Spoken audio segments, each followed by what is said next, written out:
What did your parents do the day you turned 18? The morning I turned 18, I got a letter instead of a present. No cake, no celebration, just a plain envelope with my name on it sitting on the kitchen table. My mom was making coffee like nothing was unusual, but my stepdad wouldn't even look me in the eye. I opened it, expecting a birthday card or something casual. It was a court document. At first, I thought it was some kind of prank, but no, it was legit. My biological father had signed over his rights when I was a baby, and now that I was 18, the adoption was complete. Except, I had no idea I'd even been adopted. I stared at my mom, completely stunned. Is this a joke? She sat down slowly, like she'd been rehearsing this moment for years. I was going to tell you eventually. Eventually? You mean today, with a piece of paper and no warning? She explained how my real dad had left when I was just 6 months old. She met my stepdad when I was 2. They married, he raised me, and they decided never to tell me the truth, for my own good. I stormed out of the house. I didn't even know where I was going. I just started walking. My entire identity felt fake. I ended up at the city library, just sitting there trying to breathe. Later that afternoon, my phone buzzed. A message from an unknown number. Happy 18th, kid. I've waited a long time to send this. If you ever want to meet, I'll be at the diner on 6th every Saturday morning.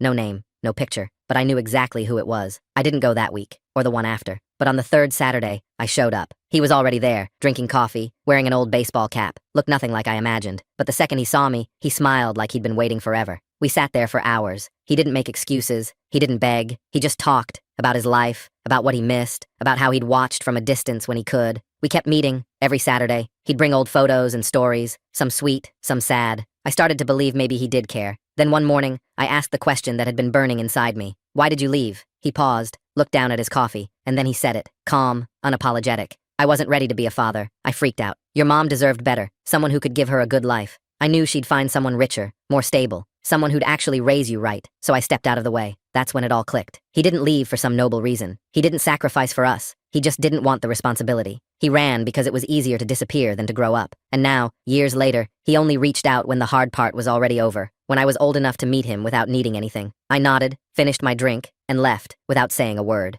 When I got home, my mom was in the kitchen, same as she'd been that morning. My stepdad was outside fixing the gate. I walked over to her and hugged her. She froze, then hugged me back, tight. I don't know if I'll ever forgive them for hiding the truth, but they stayed, they raised me, they chose me, and that's more than he ever did.